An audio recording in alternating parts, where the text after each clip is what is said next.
আসসালামু আলাইকুম। আজকের ভিডিওতে আপনাদের সাথে আমি কিছু জরুরি বার্তা শেয়ার করার জন্য চলে আসলাম। আসলে বার্তাটা আপনাদের মাঝে শেয়ার না করলেই না, এমন কিছু কথা আমার মনে হলো যে আপনাদের সাথে শেয়ার করা উচিত, যেহেতু আপনারা একটা পরিবারের মতো আমার সাথে সবসময় আপনারা কানেক্ট থাকেন।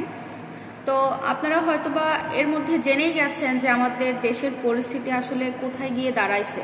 তো এইটা আসলে না জানার মতো কিছু নাই, যেহেতু আমরা সবাই এখন সোশ্যাল মিডিয়া ইউজ করি এবং টিকটক থেকে শুরু করে ফেসবুক মিডিয়া, দেশের খবর সব কিছুতে, নিউজ পেপারে এখন সব কিছুই আমাদের জানা। তারপরেও আপনাদের মাঝে আমি শেয়ার করতেছি আর কি, যে যারা আমরা এই যে বড় বড় শহরগুলোতে আছি, আপনি ঢাকা মেইন সিটি ধরেন ঢাকা, তারপরে আসছেন চট্টগ্রাম, বগুড়া, সিলেট, পাবনা, রাজশাহী, এক কথায় মেইন টাউন যেগুলো আর কি, যেগুলো হচ্ছে বড় সিটি, ব্যবসায়িক কেন্দ্রিক আর কি, এই সমস্ত জায়গায় যারা বসবাসরত আছেন তাদেরকে খুব সতর্কের সাথে এখন থাকতে হবে। এতদিন আপনারা যেভাবে থাকতেন খুব ফ্রিলি, সেভাবে আর থাকা আসলে পসিবল হচ্ছে না।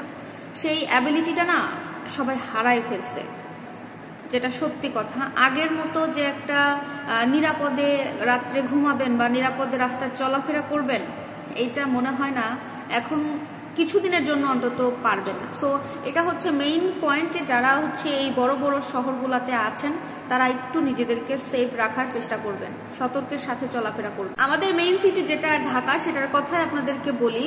এইখানে সামনে যে দিনগুলো আসতেছে, এটা যে কতটা ভয়ানক, কতটা যে করুণ হইতে পারে, এটা আসলে আমাদের কারোরই কল্পনাতে আসেই নাই কখনো।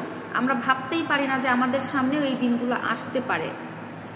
আমি বর্তমানে এখন চট্টগ্রামে আছি। চট্টগ্রামে এখনো ওইরকম কোনো দুর্ঘটনা শোনা যায় নাই, কিন্তু কিছুদিন আগে যে 2 দিন আগে যে ঘটনাটা ঘটলো, বাসের ভেতরে যে মেয়েটা ধর্ষণ হইলো, ওইটা কিন্তু ঢাকা টু চট্টগ্রাম রাজশাহী নাকি এরকম রোডেই আমি শুনলাম আর কি, মিস্টেক হইতে পারে। তো যাই হোক, আসলে এই টোটাল মেইন সিটি আপনার ঢাকা ধরেন বা বড় বড় শহরগুলোতে, গ্রামের থেকে শহরগুলোতে আসলে এইরকম ভয়ানক কর্মকাণ্ড, আপনি ছিনতাই বলেন, ডাকাতি বলেন, ধর্ষণ বলেন, এগুলো একটু বেশি হচ্ছে বা হতে পারে, হবেই সামনে। এরকম একটা সিচুয়েশন আমাদের অলরেডি তৈরি হয়ে গেছে। অরাজকতা, এমন একটা পরিস্থিতি আপনি বুঝতেই পারবেন না আপনার সাথে কখন কি হয়ে যাচ্ছে।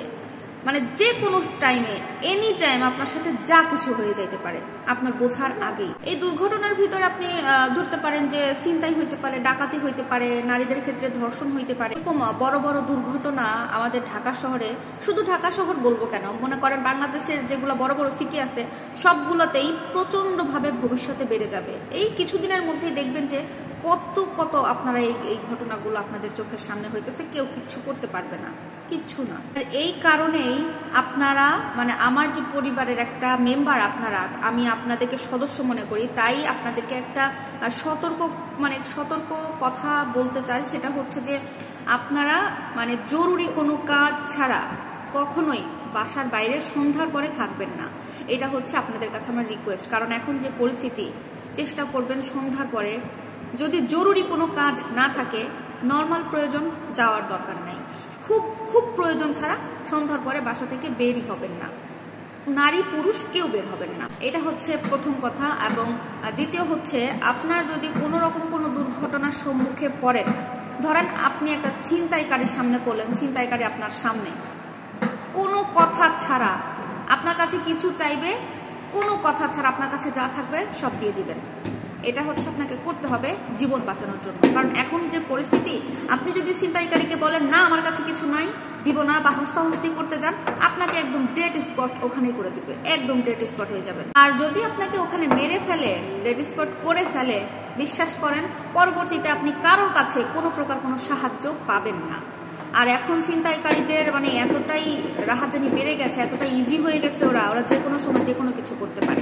আরও একটা কথা, আপনারা যারা রাতে ঘুমাবেন, রাতে ঘুমানোর আগে বাসার সিকিউরিটি সব কিছুতে ডাবল চেক করে এবং ডাবল প্রোটেক্ট দিয়ে দেন হচ্ছে আপনারা ঘুমাইতে যাবেন। এমন কিন্তু অনেক বাসা আছে, দেখবেন যে শহরের বাসাগুলোতে এমন হয় যে ওরা হচ্ছে এক ছাদ থেকে আরেক ছাদে যাওয়া যায়, এরকম ব্যবস্থা কিন্তু থাকে। এবং আমাদের দেখা যায় অধিকাংশ ছাদের যে গেটটা থাকে, ছাদের গেটটা খোলা থাকে। সো এক বিল্ডিং থেকে আরেক বিল্ডিং এ যাওয়ার জন্য ছাদ দিয়ে কিন্তু অনেক সময় প্রবেশ করা যায়, এটা কিন্তু অনেক ইজি। তো এই ক্ষেত্রে ছাদের গেটটা চেষ্টা করবেন ঘুমানোর আগে সবসময় যেন অফ থাকে, মানে তালা কিছু একটা মেরে যেন ছাদের গেটটা আটকে দেওয়া হয়। তারপরে আসেন, অনেকে আছে না রাস্তায় বের হইলে ডেবিট কার্ড ক্রেডিট কার্ড থেকে শুরু করে মানে যাবতীয় যত প্রয়োজনীয় কার্ড আছে সবকিছু সাথে নিয়ে ঘুরে। এই জিনিসটা করা থেকে বিরত থাকবেন। এখন আপনার যত প্রয়োজনীয় জিনিসপত্র, কাগজ থেকে দলিলপত্র থেকে শুরু করে debit card credit card visa card, মানে যা যা প্রয়োজনীয় কার্ড আপনার, সেই কাগজপত্র ক্রেডিট কার্ড বা যাই হোক সেগুলো আপনারা নিজের কাছে রাখবেন না, বাসায় একটা সযত্নে তুলে রাখবেন কোনো একটা জায়গা। প্রয়োজন ছাড়া ওইগুলো নিয়ে আপনারা রাস্তাঘাটে বের হবেন না। আর পারতপক্ষে 500 বা 1000 এর বেশি টাকা নিয়ে রাস্তায় বের হবেন না।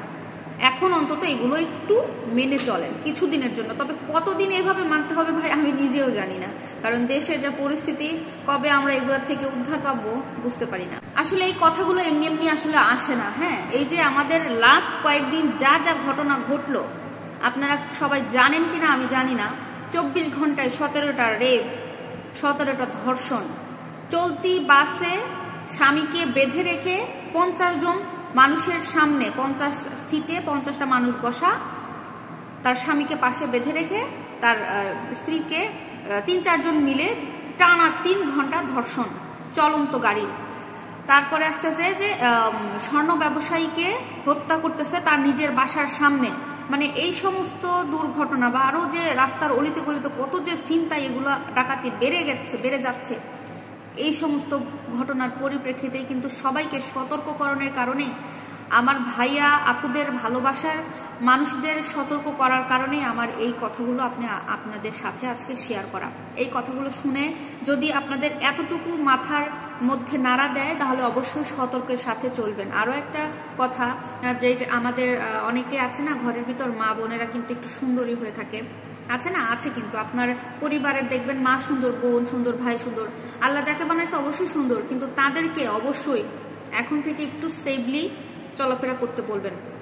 পারতপক্ষে যারা ওই যে টিনেজের মেয়েরা স্কুলে যাচ্ছে, কলেজে যাচ্ছে, ভার্সিটি থেকে প্রাইভেট করে আসতে লেট হইতেছে বা অনেকের কোচিং এর জন্য লেট হইতেছে, চেষ্টা করবেন যে সবসময় সাথে কেউ থাকার জন্য, হয় ভাই অথবা বাবা, যে কোনো একজন যেন মেয়েটার সাথে থাকে। এবং যে কেউ কোনো মহিলা বাইরে গেলে অবশ্যই কোনো একটা পুরুষ যেন সাথে থাকে। পারতপক্ষে রাতে সন্ধ্যার পরে তো কোনো পুরুষ কোনো মহিলা বাইরে থাকবেনই না কাজ না ছাড়া। আমার কথাগুলো যদি একটু মেনে চলার চেষ্টা করেন আল্লাহর রহমতে সেফ থাকতে পারবেন। তারপরেও বলা যায় না আল্লাহ কার সাথে কি লিখে রাখছে, কখন কি হবে, তারপরেও সাবধানতার তো মার নাই। ভিডিওটা যত সম্ভব শেয়ার করে দিবেন, কারণ এখন সতর্কতার কোনো শেষ নাই। আল্লাহ তাআলা সবাইকে হেদায়েত দান করুক। আমাদের কবে সুদিন ফিরে আসবে আমাদের জানা নাই।